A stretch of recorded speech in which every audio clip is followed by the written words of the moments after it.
Hi, this is Stan Bush. Hi, this is Stephanie Calvert. This is John Payne. This is Jack Hughes. Hey everyone, this is Britt Lightning from Vixen. Hi, I'm Carrie Stevens. Hello, I'm Kofi Baker.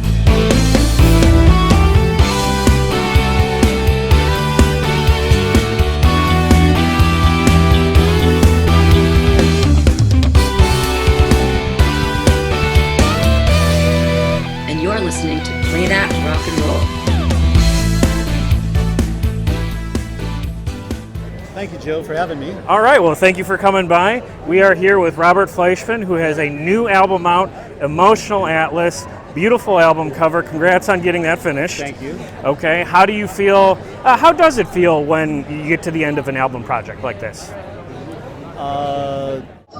Can't believe I did it. Yes. Elation. Well, I wrote probably close to 18 songs, and then I picked the best out of it. And so this album has 10 songs on it. It's over an hour of material, so that's why it had to be put on double disc.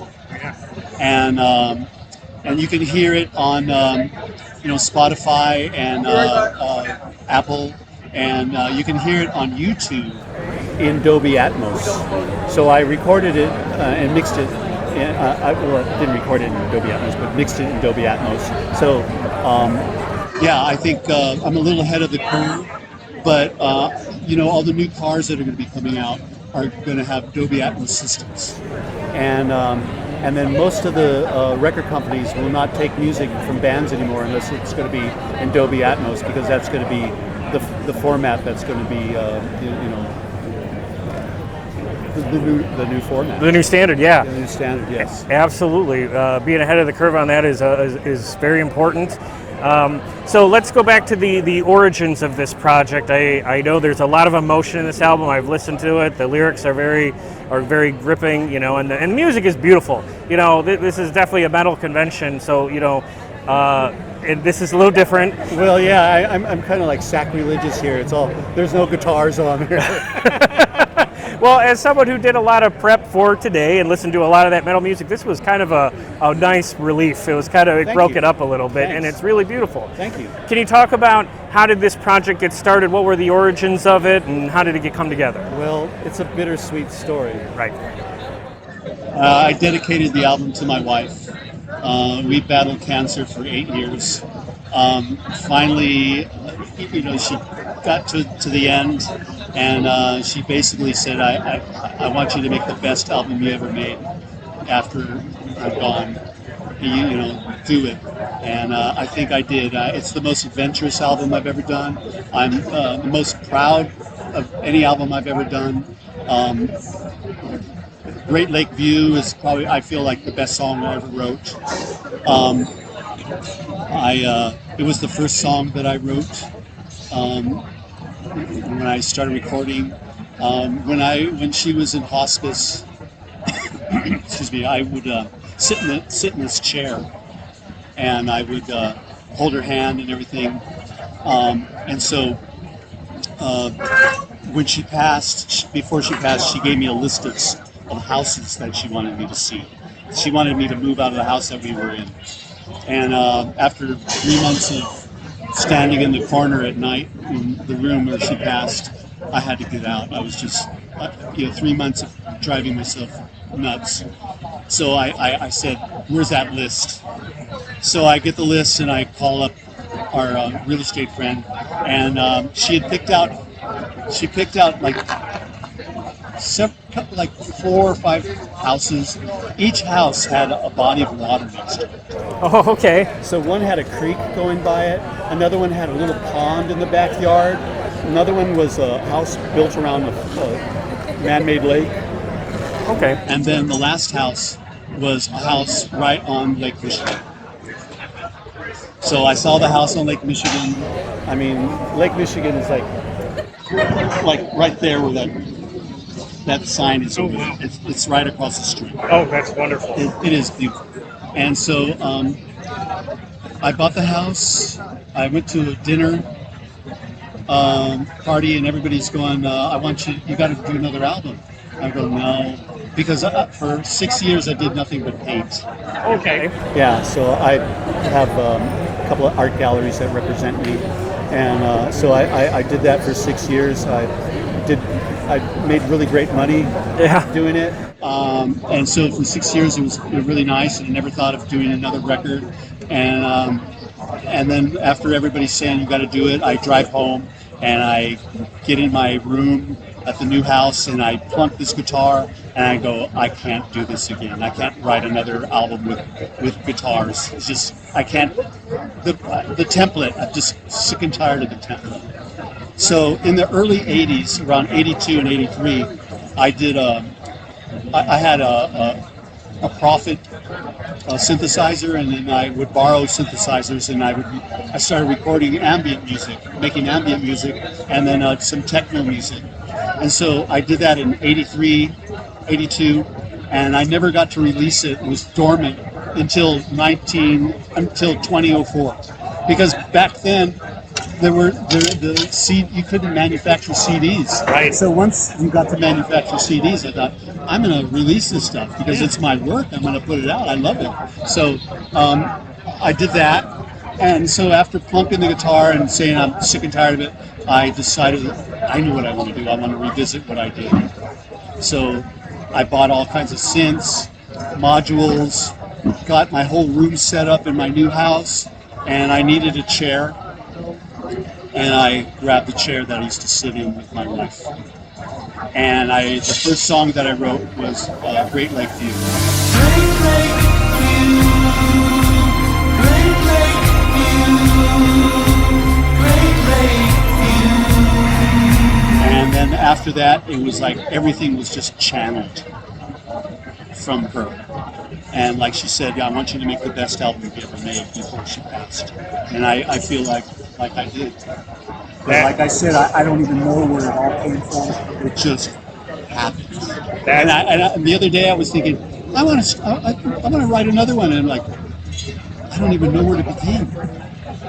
So since I finished that, I've done these string quartets with electronic back music, like landscapes, and just inserting this classical element to it. So right now I got about 10 songs like that, and I'm going to present them to a label in England that puts out electronic music.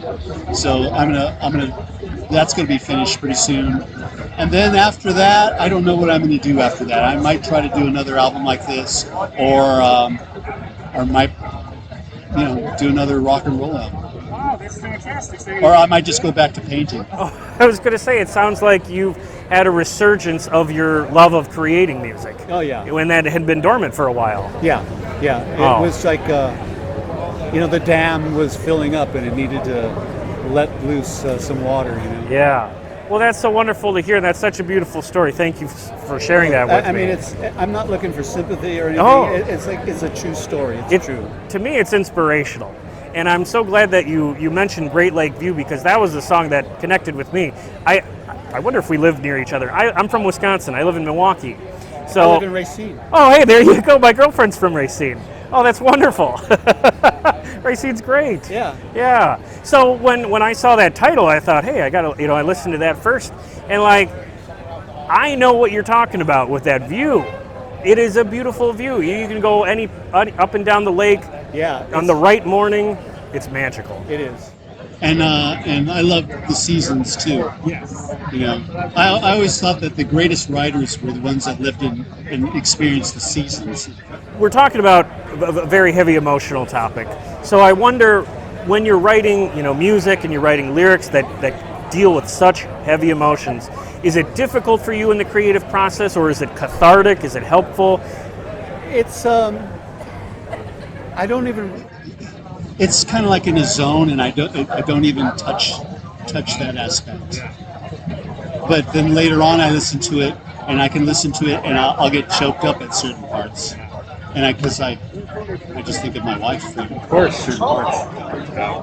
Well, it sounds like on some level or another, you're processing these emotions as you're making this music. Yeah. It must have been, helpful for you in the long run. Obviously. Yeah, I just, like I said, she said make the best one you can make, and that's what I did, and it's like I said, it's the most adventurous project I've ever done, and I'm very, very proud of it. I could die tomorrow and be happy that I left this as my legacy. It's Well, one thing we definitely got to talk about is this album cover. What an awesome piece. Tell me about where you came up with the idea for the design and how did you put it together? my friend Michael Webdell, he took photographs of me, and so I took one of the photographs of me there, and I've done collage all my life since I was 13. So it's basically a collage that you have for the album cover. So it's my collage. And if you go to my Instagram, you can see all my collages that I do on there.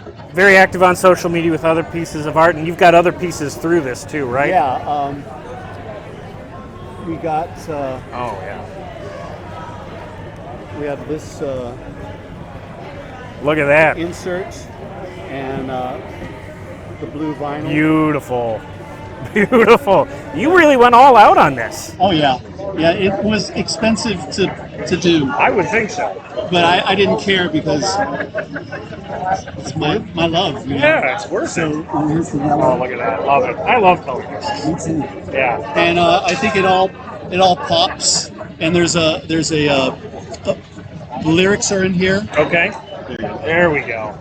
So it's like a little bit of a poster, Oh, and then all the lyrics are on the back. oh, nice. The whole thing has a very like sci-fi movie Blade Runner kind of aesthetic. Yeah, because it's all electronic music. Right. Yeah. So are you also a sci-fi guy? Do you like movies like that? I'm a sci-fi guy to a certain point. Yeah. But I'm really a film noir buff. Okay. I love film noir. I love black and white old movies. The classics. Yeah. And then I like to go on YouTube and see all the B film noir.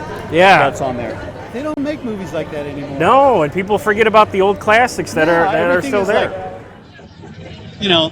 Like 4-second shots, bing, bing, bing, bing, bing. Yeah. It's And all superheroes. and it's like fast food. Right. It's just ding, ding, ding, really fast, and oh yeah, I'm really full. I got it. No, I don't think you got it. No, I don't You think got so. an impression. You didn't get the whole meal. Oh, You that's- didn't get to savor it. Well put. But with the but this album, I meant for it to be an album that was meant to be listened to. Like you put the needle on the first track, and you go on you go on a little journey. Yeah. A lot of people say it's very kind of Pink Floyd-ish. Yeah. Where you kind of put it on and you just kind of go with the flow of it. Yeah. The cerebral flow, and that's what it is. And I really I didn't realize it till later on, until people started describing it to me that way, and I go, yeah, you're right, And so it's a pleasure to be able to be on people's shows like yourself, and you helping to champion my art, and I really appreciate it. Absolutely. Well, I appreciate you coming by. What is the best way for fans to get the You album? can go on robertfleshman.com, Okay. and you can purchase it there. And then we can find you on social media, like you said, Yeah, Instagram. I'm on Instagram, and I'm on Facebook, for years. And so I don't usually, the messengers and stuff like that. Yeah. I kind of periodically peek in. Yeah. Because I have to download the app to do it. Oh, yeah. So then I download the app and see what's going on, and then I undo the app. But, I'll see whatever somebody wants to write or ask questions. I get a lot of questions asking me if I want to, sing on their songs. Oh. And I don't do that. Right, yeah. Well, that's interesting you say that, because like I've seen you in other interviews. You've been approached for other like big name bands that kind of needed a singer for hire. Yeah. And I wonder, maybe real quickly here, if you could talk about the importance for artists to not take projects that aren't good fits, and like a square peg in a round hole. exactly. Yeah. Well, I think I think people should be more self-contained. musicians, a lot of musicians, especially singers, sometimes they rely on the guitar player in the band or something like that. and and if you're an artist, I think it dilutes your brush strokes. You know, you're not getting your true brush stroke. You're getting a diluted interpretation of what you want, and then you kind of live with it and try to make it try to try to smooth it out so you're okay with it. But it's really never was really the vision that you pictured that song to be. Yeah. So I lived through that, and I just go, I can't do that anymore. I got to do what I want to do, and I want to use the color that I want to use instead of some diluted color of somebody's interpretation of what that color is. So I just think the more that you're self-contained, I think the happier you'll be as a musician. Very, very well said. Wise words. I appreciate that. My last question before you go is just because I found out you co-wrote my favorite Journey song, "Wheel in the Sky." Right. And a stone cold classic, one of the all-timers. Can you take me back in time to how that song came together? Where did the inspiration for that come from? Funny thing you mentioned that was April 8th was when it was released. Oh. In 74. Yeah. So it's been around for 47 years now. I couldn't believe it.